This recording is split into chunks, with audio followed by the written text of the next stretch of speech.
जय माँ बगलामुखी। आसन पीत वर्ण महारानी, भक्त की तुम हो वरदानी। ऐसी माता जो भक्तों को वरदान देती हैं, माता बगलामुखी हिमाचल प्रदेश के कांगड़ा के बगलामुखी में निवास करती हैं। इनके विषय में कहानी श्री राम के समय की है। ऐसा माना जाता है कि इनकी मूर्ति स्वयंभू है। जब श्री राम, सीता और लक्ष्मण अपने वनवास पर थे तो इन्हें वन में माता की मूर्ति दिखी और कुछ समय ये यहाँ रहे और माता का पूजन भी किया। इसके पश्चात जब ये यहाँ से चले गए तो कई सालों, कई वर्षों तक यह मंदिर ऐसे ही रहा। उसके पश्चात आते हैं पांडव। जब 5 पांडव अपनी वन यात्रा पर थे तो द्रौपदी के साथ ये इसी स्थान पर पहुँचे, जहाँ पर इन्होंने देवी बगलामुखी को देखा और यहाँ पर इनका एक छोटा सा मंदिर बनाया। उसके पश्चात प्रतिदिन ये पूजा पाठ यहाँ पर करने लगे और कई वर्षों तक इस वन में भी रहे। परंतु जब ये इस वन को छोड़कर चले गए तो इस वन में यह माता बगलामुखी का मंदिर वीरान पड़ गया। कई वर्षों तक यहाँ कोई नहीं आया। पत्तों और वनों के बीच में यह वीरान पड़ा रहा। कई वर्षों पश्चात गडरिये जो भेड़ पालन करते हैं यहाँ यहाँ से गुजरे तो इन्हें यह मंदिर दिखाई पड़ा। इसके विषय में यह अन्य गडरियों, भेड़ चालकों या दूसरे लोगों को बताते हैं, यहाँ कोई देवी का मंदिर है। इस विषय में जब बहुत सारे लोगों को पता चलता है तो यहाँ के राजा तक सूचना मिलती है। राजा ने प्रण लिया कि अगर माता दर्शन देंगी तो तभी ही यहाँ मंदिर बनेगा। तभी उस समय के राजा संसार चंद को माता दर्शन देती हैं, जिनकी प्रशंसा में बाद में राजा संसार चंद यहाँ एक भव्य मंदिर का निर्माण करते हैं। यह मंदिर अद्भुत पीले रंग से सजाया गया बहुत प्राचीन सुंदर मंदिर था। इसी दौरान इस क्षेत्र में हिमाचल प्रदेश के कांगड़ा जिला में 1905 की बात है, जब एक भयानक भूकंप आया जिसने पूरे कांगड़ा क्षेत्र को नष्ट भ्रष्ट कर दिया। चारों तरफ जितने भी मंदिर या घर थे सब कुछ ढह गया, परंतु यह माता बगलामुखी का मंदिर जैसा का वैसा अपनी जगह खड़ा रहा। इस मंदिर में रखी चरण पादुकाएं ही थोड़ी अपने स्थान से हटी थी, बाकी सब वैसा का वैसा था। मंदिर को एक छोटी सी खरोंच तक नहीं आई थी। तभी से इस मंदिर की महिमा और बढ़ने लगी। लोगों को यहाँ की वास्तविक शक्ति का आभास हुआ और उसके पश्चात यहाँ पर जो यहाँ के पंडित थे वह और आसपास के लोग मिलकर यहाँ पूजा आराधना करने लगे। पहले इस मंदिर में कम लोग आते थे तो मंदिर के पुजारी खुद जंगल जाकर लकड़ियाँ लाते थे और मंदिर में यज्ञ करते थे। इसके साथ थोड़े थोड़े लोग शामिल होते गए और एक कारवां बना।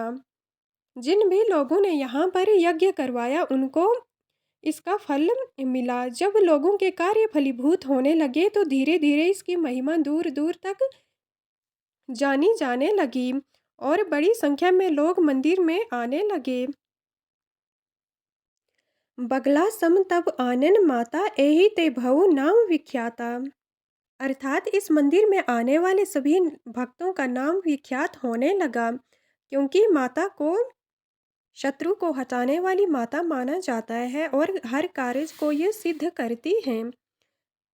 यहाँ पर बड़ी संख्या में आज भी हवन यज्ञ होते हैं। जो भी लोग यहाँ मंदिर में आने लगे उनके कोर्ट कचहरी के सारे काम बनने लगे, मुकदमे हुए जीतने लगे।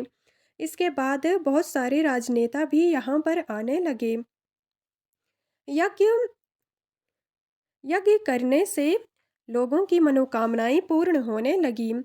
तभी से माता का नाम और फैलने लगा। माता बगलामुखी 10 महाविद्या में 8वीं शक्ति मानी जाती हैं। इन्हें ब्रह्मा, विष्णु और शिव की भी शक्ति माना जाता है, जो इन सब से बड़ी आदि शक्ति का स्वरूप भी मानी जाती हैं। इस मंदिर में सुबह 10 बजे से 3 बजे तक लंगर भी लगते हैं जिसमें चने की दाल, माह की दाल, कढ़ी, खट्टा मीठा सब कुछ मिलता है।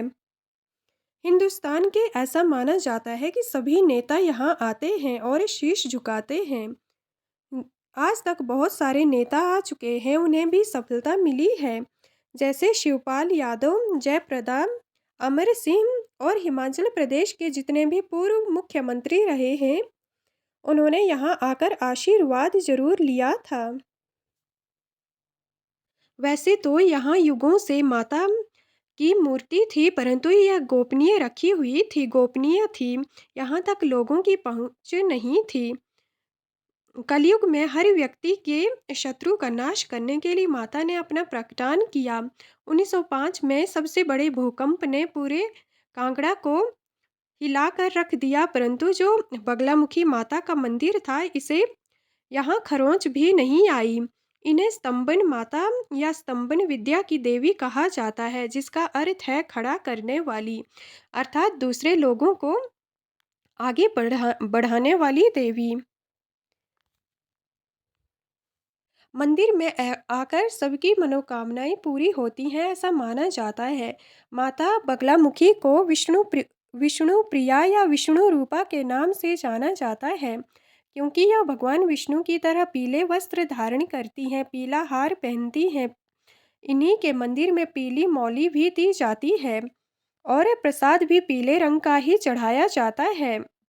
यहाँ पर किए जाने वाले सभी यज्ञ भी फलीभूत होते हैं। इस स्थान पर बनखंडेश्वर नामक महादेव का भी मंदिर है। यह मंदिर भी भगवान राम के समय का है और तब से उसके पश्चात पांडवों ने अज्ञातवास के दौरान यहाँ पर इनका पूजन किया। यह मूर्ति स्वयंभू मानी जाती है। प्राचीन काल से यहाँ है, परंतु लोगों को मालूम नहीं था। प्राचीन काल से मां बगलामुखी की चरण पादुकाएं यहाँ पर रखी गई हैं, जिनका वर्णन ग्रंथों में मिलता है। इससे संबंधित एक कहानी है जो ग्रंथों में मिलती है। 200 से 300 साल पहले की बात है, जब बगलामुखी के क्षेत्र में कोई आधुनिक समय की तरह पाइपों से पानी नहीं आता था, तो उस समय पानी की बहुत दिक्कत थी।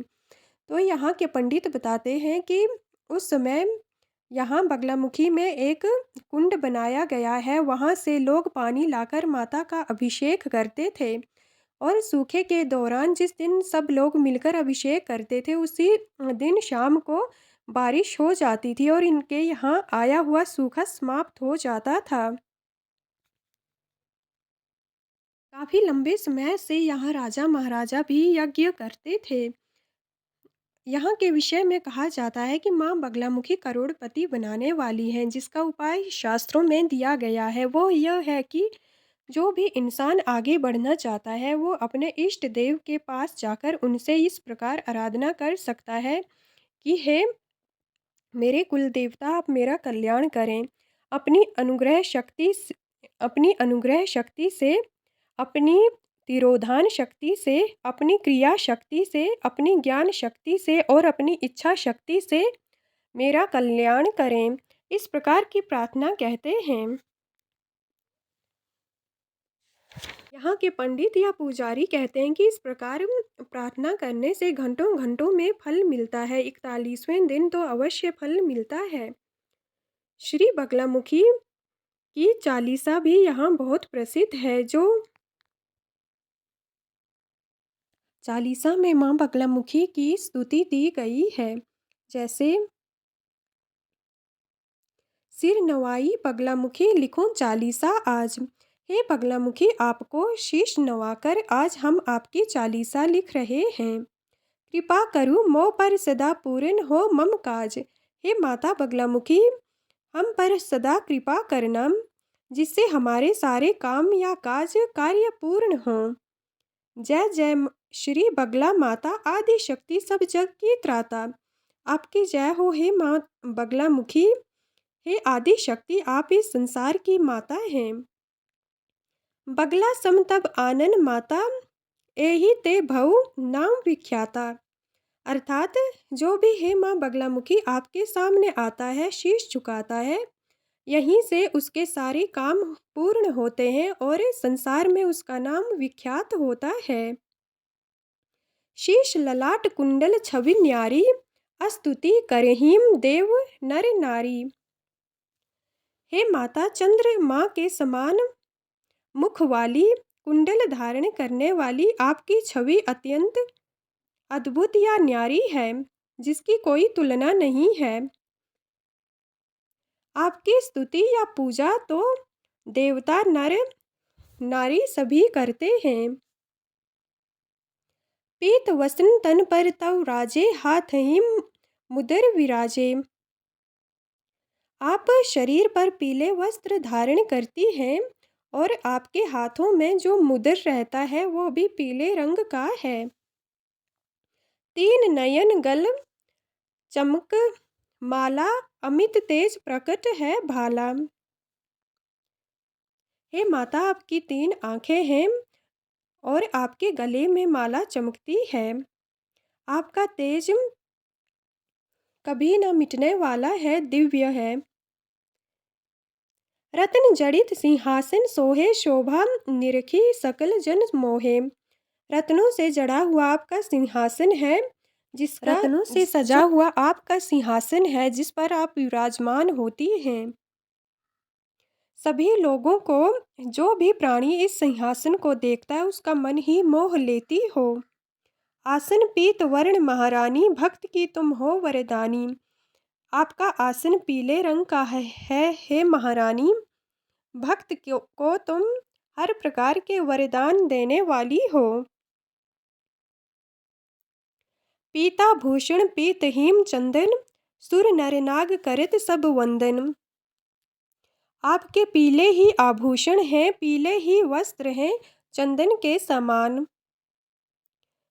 देवता, साधारण मनुष्य, नाग सब आपका वंदन अर्थात आराधना पूजा करता है। आदि शक्ति सब जग की दाता, बगला माता। हे माता आप आदि शक्ति हैं, सारे संसार को देने वाली हैं। आप का नाम बगलामुखी माता है। जय माँ बगलामुखी, सबके कार्य सिद्ध करने वाली।